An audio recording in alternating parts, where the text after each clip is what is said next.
para que no haya dificultades. ¿Me confirman, por favor, si se está viendo bien? ¿Se puede ver? Sí, doctor, sí se puede visualizar muy bien. Perfecto, muy bien, gracias. Ok, continuamos entonces. Bueno, disculpen problemas de la red, no, primera vez que me pasa esto, nunca me suele ocurrir.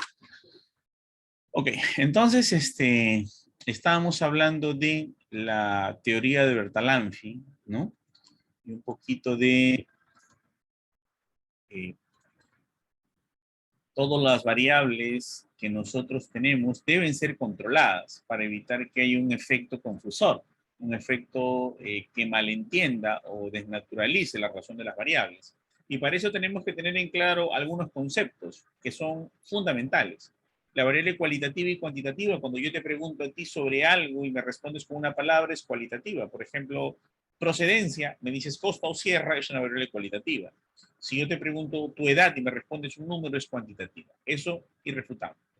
No hablamos de las variables experimentales, y las variables en general en toda la investigación científica hablamos de independiente y dependiente, porque estamos hablando de X y Y. Estamos hablando de funciones ordenadas, y las funciones van a trabajarse a través ya sean de cuadráticas, cúbicas, logarítmicas, antilogarítmicas, neperianas, etcétera, ¿no?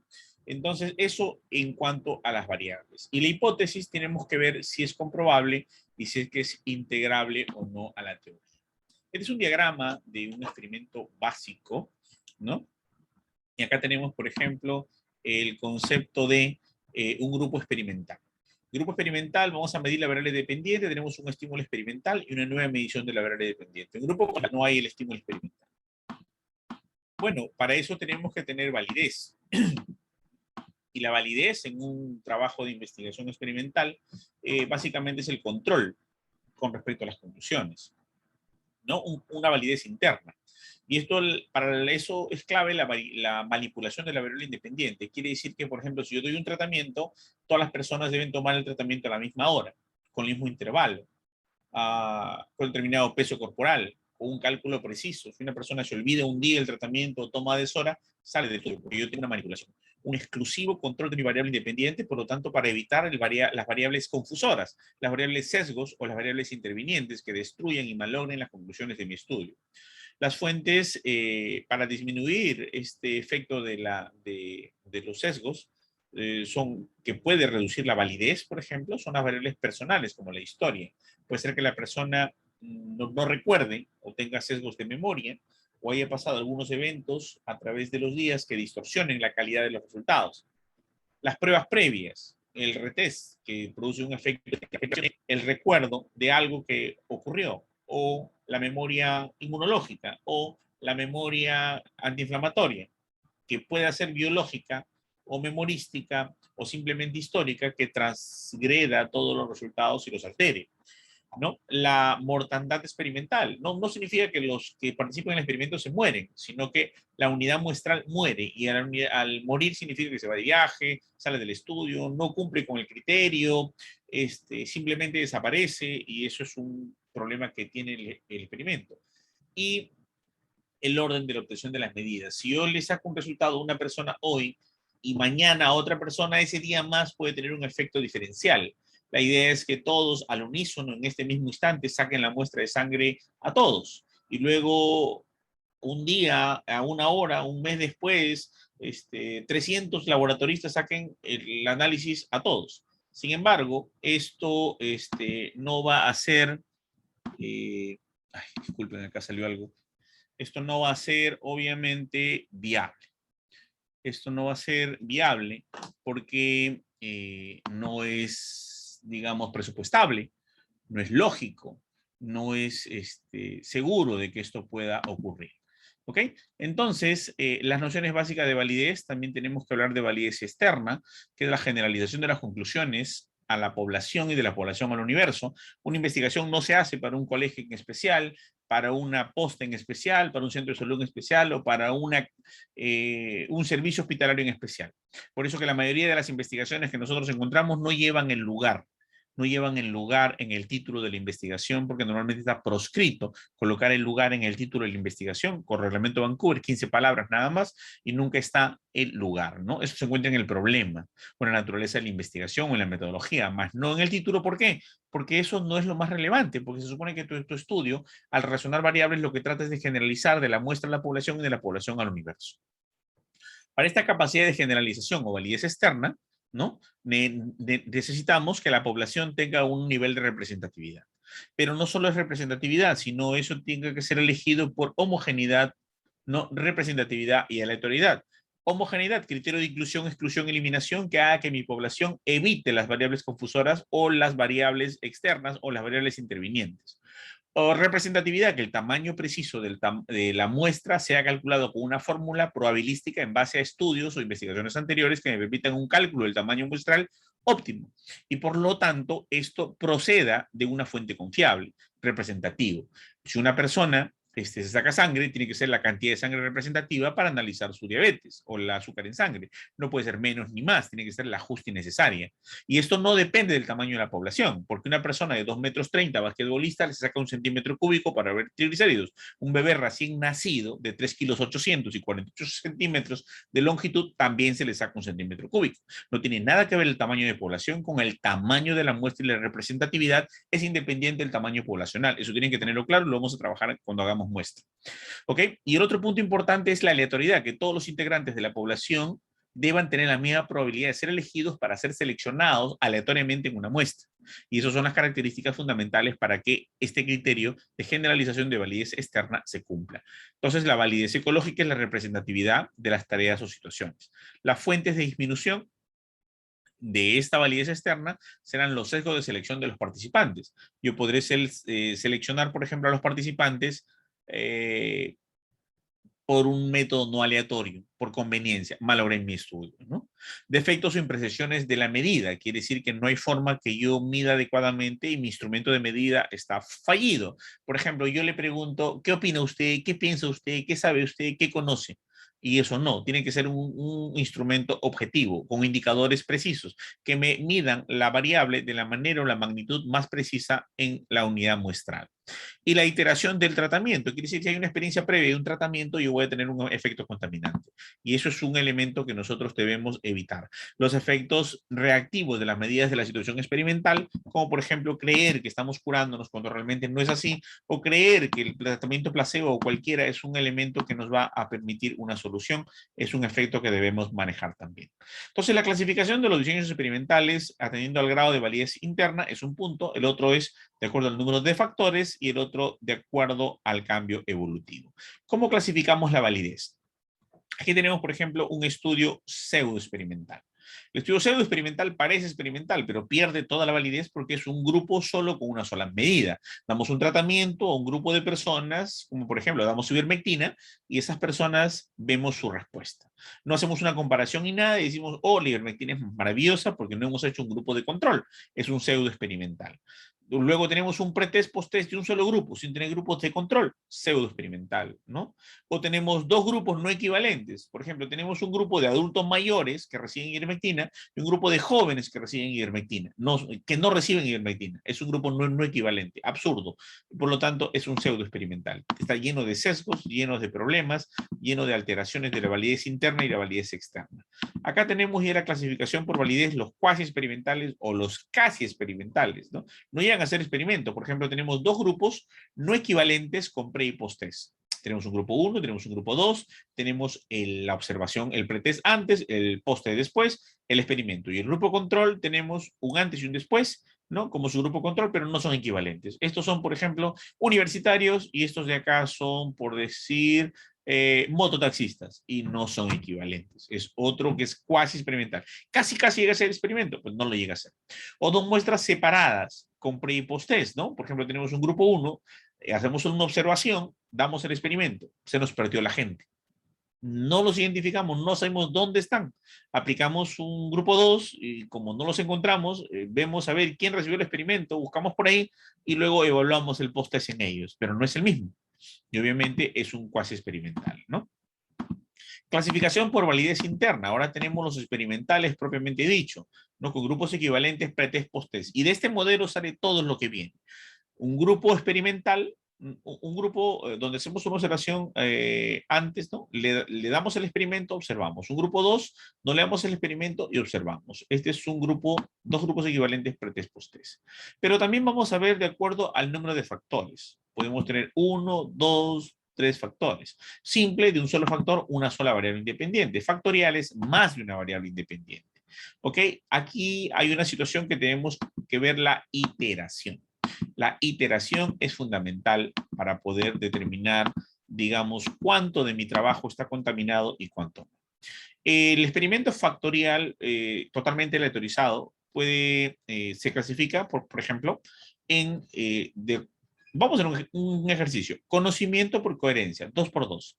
Acá tenemos el efecto de conocimiento, acá tenemos el efecto de la coherencia y el efecto de la iteración, A por B.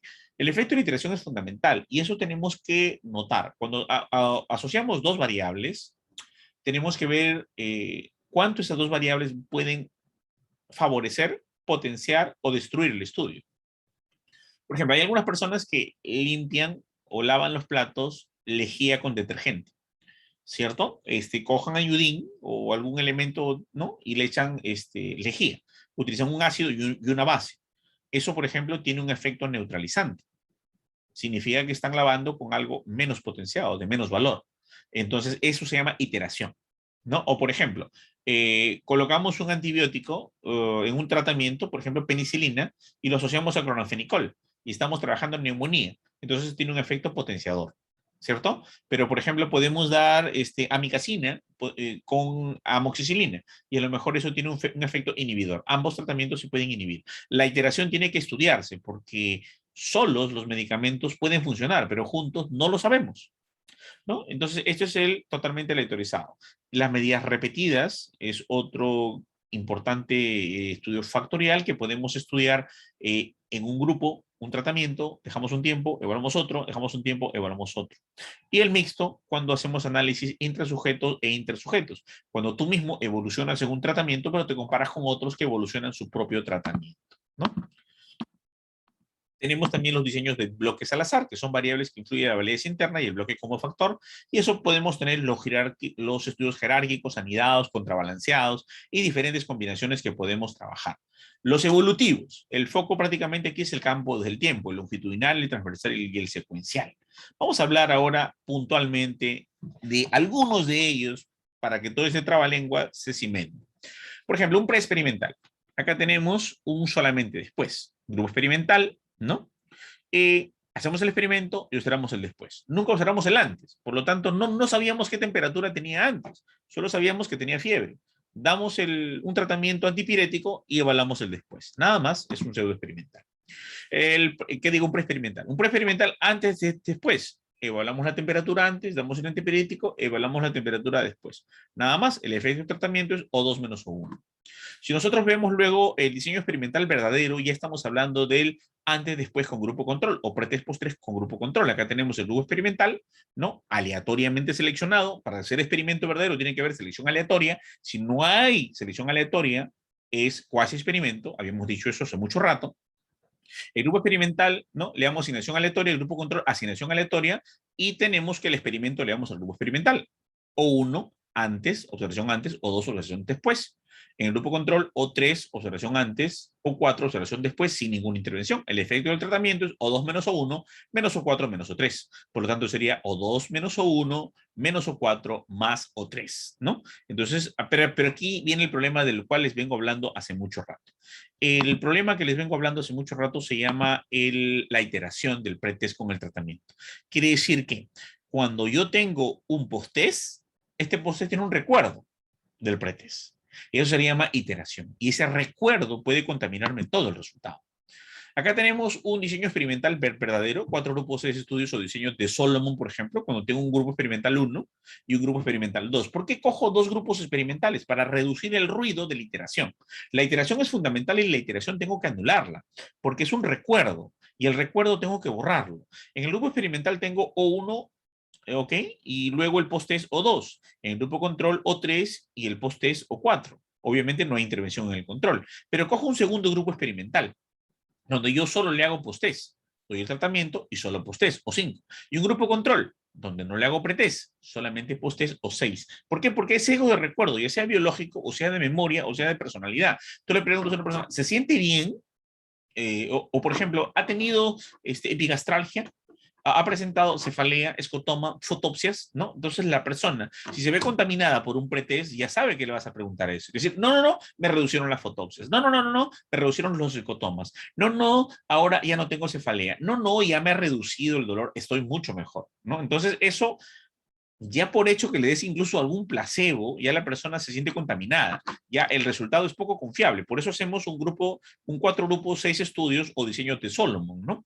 Entonces, por eso tenemos el experimento donde se hace solo post-test, el grupo control solo post-test. Entonces, hacemos una ecuación, todos asignados al azar. El efecto que permiten deducir las diferencias son las siguientes. El grupo experimental 1, o 2 menos o 1, tratamiento experimental, más la externalidad, más la iteración. ¿Qué es la externalidad? Hay un terremoto, hay un huaico, viene el dengue, chikungunya, ¿no? Viene el COVID, toda una serie de elementos que no podemos manejar y controlar a pesar de haber hecho los criterios de inclusión, exclusión y eliminación de manera correcta y los criterios de selección precisa. Tu población y tu muestra son homogéneas y además has seleccionado aleatoriamente todo, viene un terremoto y malogró todo, ¿no? Es una externalidad, pero tu experimento no para, tiene que continuar. Entonces acá es el tratamiento experimental más la externalidad más la iteración. La iteración es el recuerdo del pretest. ¿Ok? Entonces el grupo control 1 o 4 menos o 3 solo mide la externalidad. Ajá, ya puedo eliminar externalidad entonces.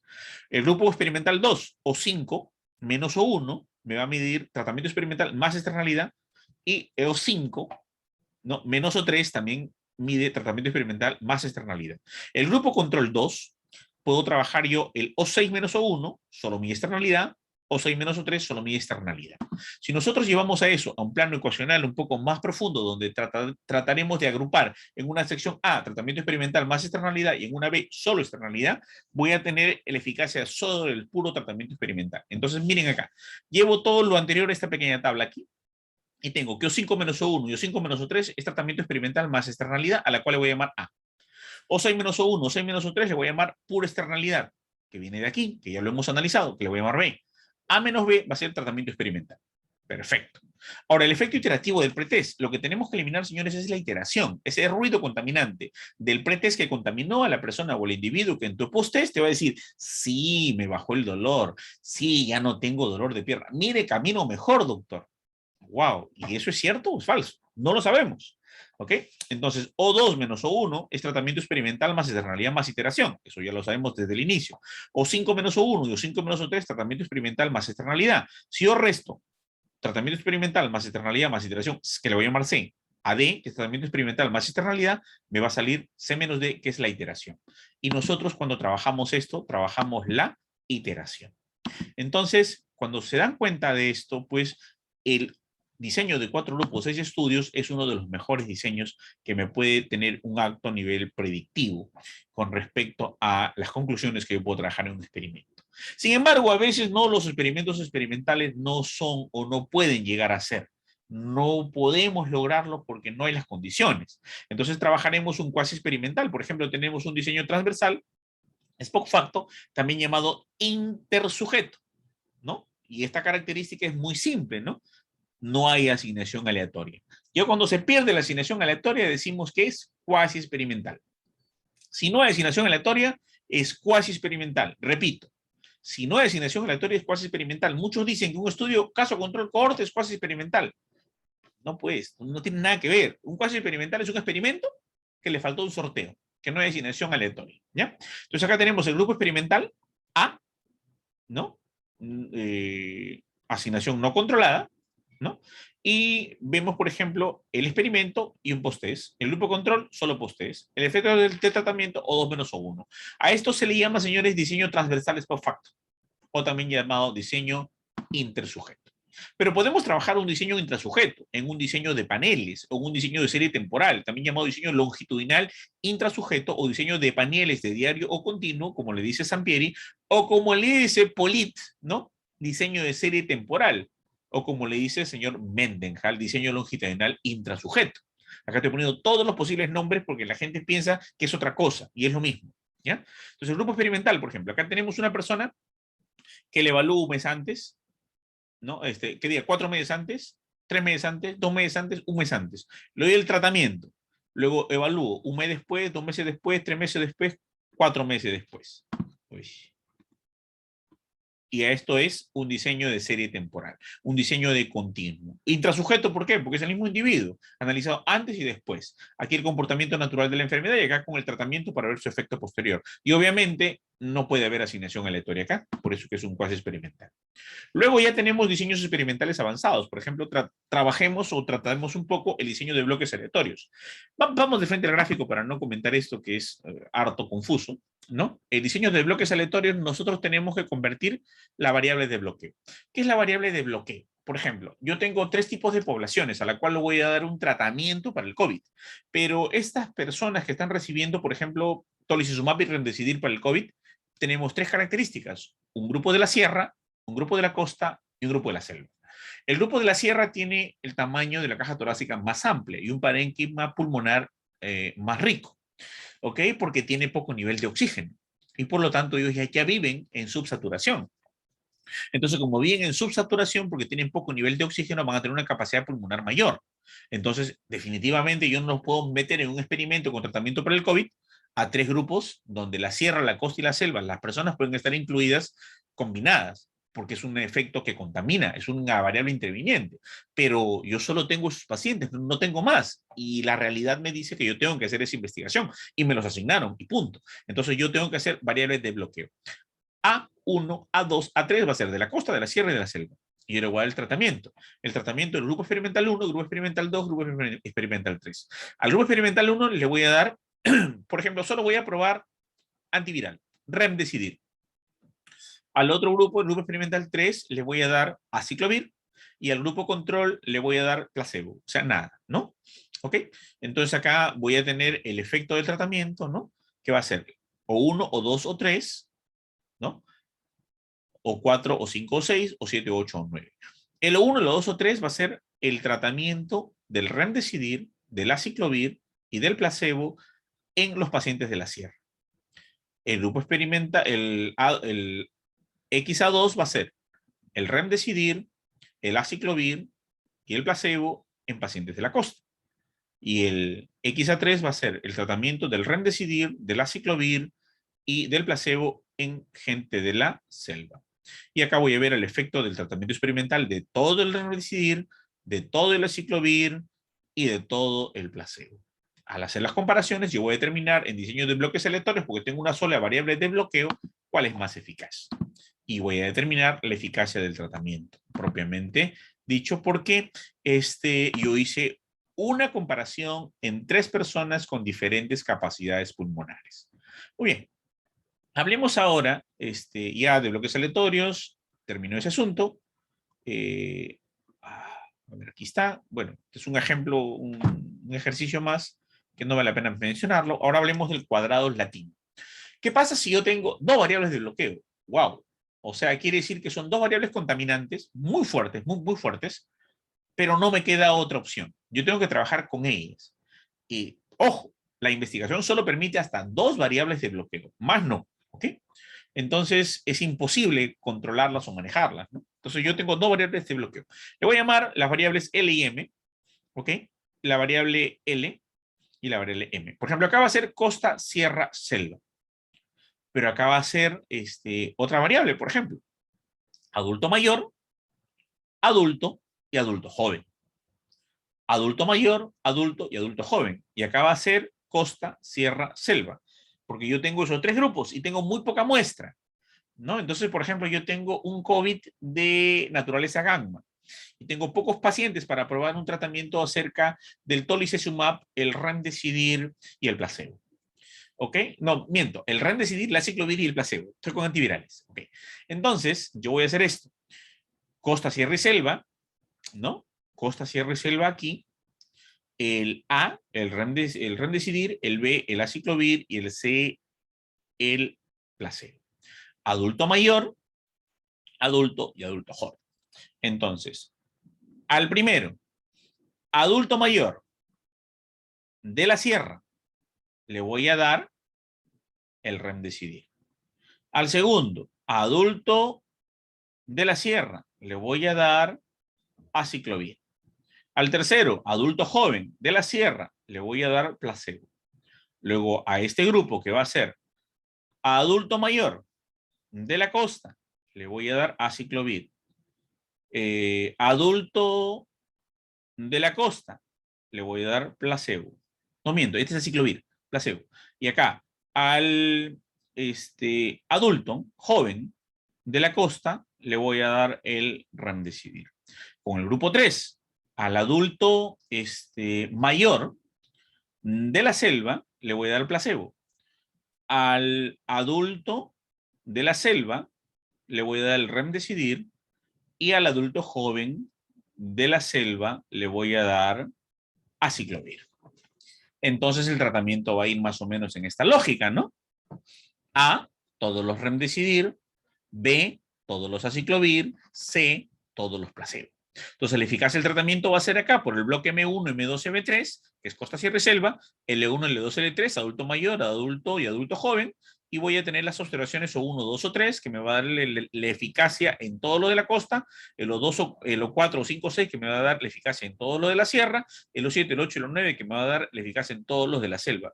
El O1, O4, O7 me va a demostrar la eficacia del remdesivir, el O2, O5 o 8 me va a dar la eficacia del aciclovir y el O3, O6 o 9 va a dar la eficacia del placebo. Entonces, la eficacia total del tratamiento del remdesivir será O1 más O6 más O8, del aciclovir O2 más O4 más O9 y del placebo O3 más O5 más O7. Y así trabajamos un diseño cuadrado latino, señores. Facilito, sino que es lógico. Hay que llevarlo de la mano, hay que llevarlo poquito a poquito, hay que llevarlo de manera sencilla y de manera lógica, ¿no? Para no poder complicarnos.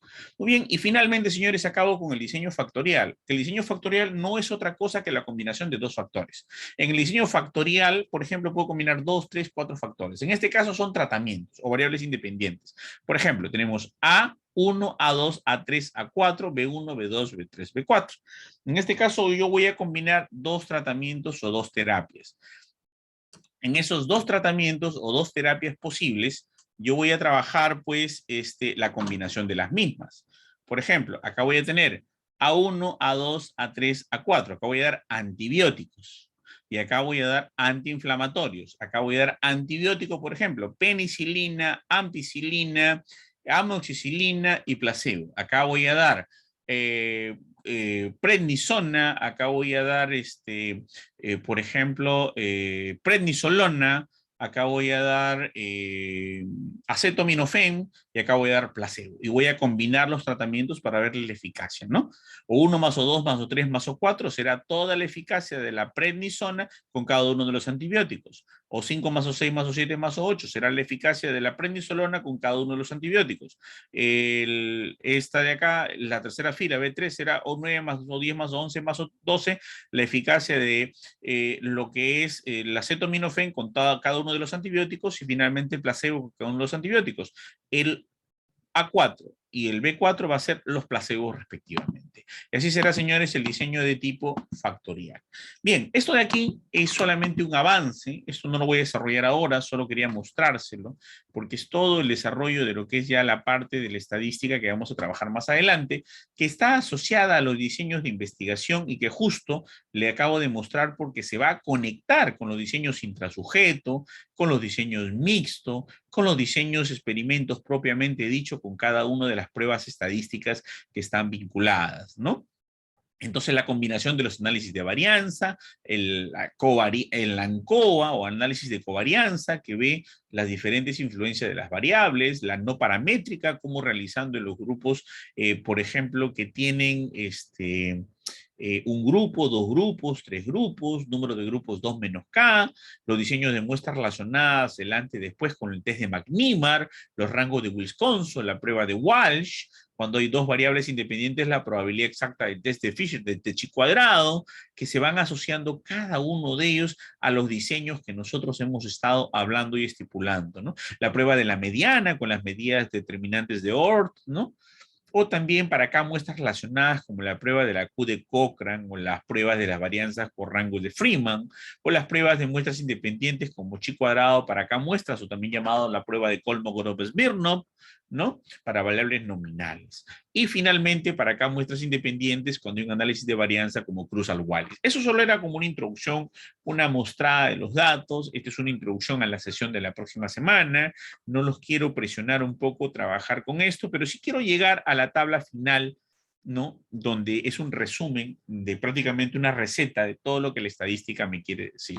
Si yo tengo una variable independiente cualitativa nominal y una variable cualitativa nominal dependiente, la prueba es chi cuadrado.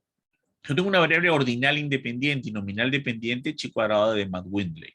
Si yo tengo una variable ordinal independiente y una variable ordinal dependiente, la prueba de elección son los rangos de Spearman. Si yo tengo una cuantitativa discreta independiente y cuantitativa discreta dependiente, también rango de Spearman. Pero ¿qué tal si tengo una cuantitativa normal independiente y una cuantitativa normal dependiente? Una regresión lineal. Entonces, como veremos, señores, el tipo de la variable, el tipo del diseño, la naturaleza de la investigación está vinculada necesariamente a la prueba estadística. La prueba estadística no se hace porque se me ocurre. Y un estadístico solo no puede aplicar una prueba estadística. Un metodólogo solo no puede aplicar una prueba estadística. Es la asociación del metodólogo más el estadístico que eligen la prueba de selección recordando y adecuando el diseño de la investigación del estudio, pero sobre todo conociendo, identificando el tipo de variable, que es cualitativa, cuantitativa, nominal, ordinal, discreta y continua, y de acuerdo a qué tipo de diseño vamos a aplicar la prueba estadística. Entonces, lo que yo quiero que quede claro, señores, es que el diseño de la investigación no anda solo. Y la estadística no anda sola. La estadística y el diseño de investigación van amarrados. Y eso tienen que tenerlo claro porque de lo contrario algunos estudiantes cometen el grave error de dejarle la decisión estadística, la decisión de su trabajo de investigación al estadístico. Y no piensan ni trabajan el diseño. Se desconectan del diseño y mandan a que procesen los datos y luego les entregan cualquier cosa que no tiene nada que ver con lo que su hipótesis de estudio está planteando. Eso es el cuidado que tienen que tener y la idea de que ustedes se empapen, conozcan, se perfeccionen y entren al campo de la estadística no es para volverlos estadísticos, es para simplemente que ustedes agarren las competencias, cojan las competencias necesarias de diseños de investigación y de tipos de variables y trabajen cooperativamente con los estadísticos o ustedes mismos de repente desarrollar capacidades estadísticas para poder hacer su investigación. Porque si quieren conocer el concepto numérico profundo, como en una maestría en estadística, que es la que hice yo, ¿ok? O si quieren la regla de decisiones para poder interpretar los datos adecuadamente, ¿qué es lo que sirve a las finales? Por lo tanto, la estadística es una ayuda. Es como ustedes utilizan la ecografía, la tomografía como ayuda diagnóstica, la estadística es su ayuda interpretativa de su investigación. Es un apoyo. La parte principal de la investigación es el diseño metodológico que va amarrado a las pruebas. Y es lo que queremos hacer en este curso, amarrar los diseños de la investigación a las pruebas y que las pruebas no anden solas por ahí y que la gente ande empapándose cómo se calcula la media, una mediana, una moda, una división estándar y se la pasen aprendiendo eso sin saber para qué sirve dentro de un modelo de investigación. Señores, muchas gracias.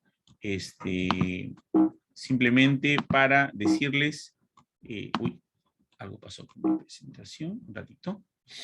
Acá están mis redes sociales, se les va a pasar el PDF para que vean ustedes toda la presentación. Bueno, y ha sido todo por hoy, ha sido un gusto y gracias por haber estado en esta reunión y disculpen la interrupción del internet que se nos cortó todo. Gracias, chicos.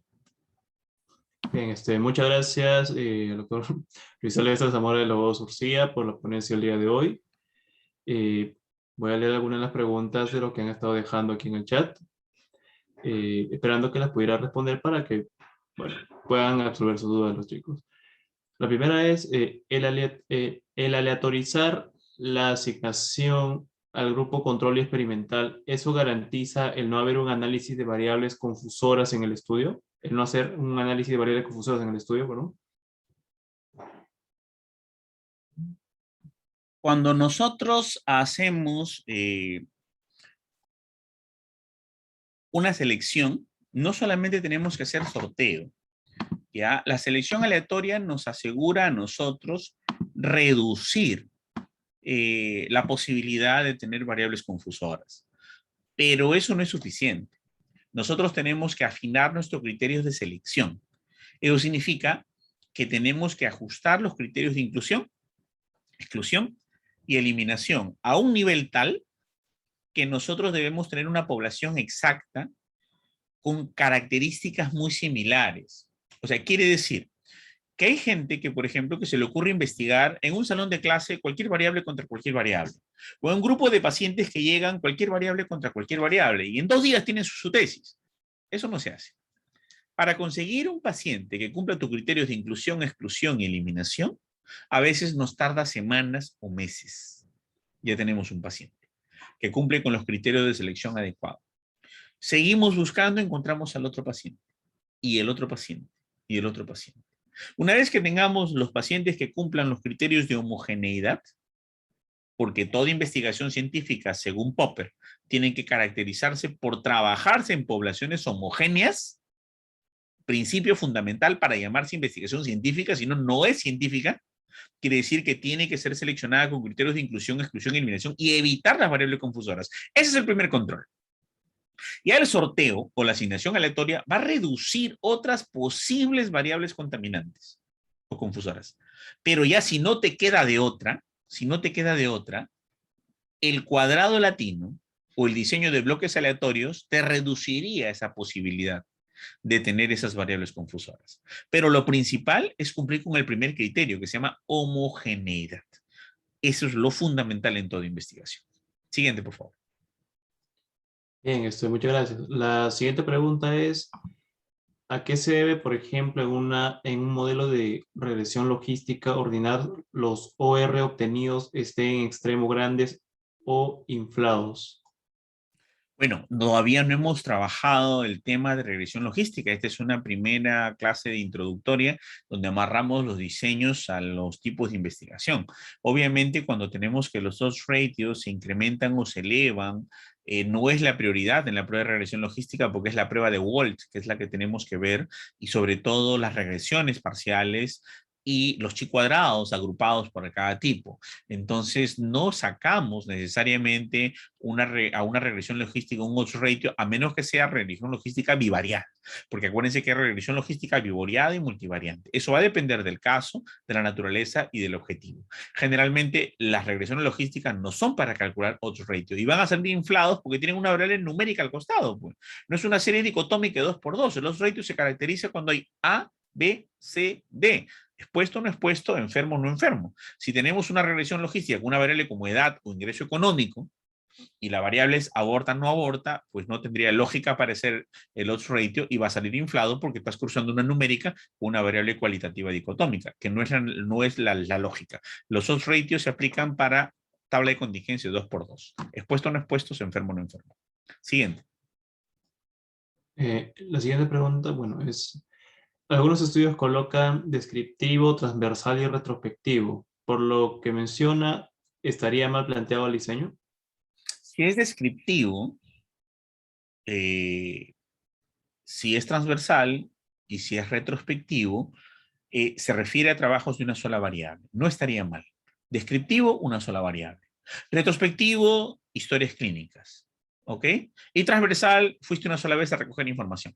Cuando es un estudio analítico o experimental, ahí tenemos que tener cuidado, porque parte de la causa en el presente, el efecto en el futuro, cohortes, efecto en el presente, causa del pasado, casos y controles. Cuando es descriptivo, solo estás recolectando información de una condición. Acuérdense lo que el señor Kerlinger dice, que un trabajo descriptivo no es una investigación científica, es una investigación, pero no científica. ¿Ok? Porque para hacer investigación científica el problema tiene que tener 4 principios, según el señor Kerlinger, ¿no?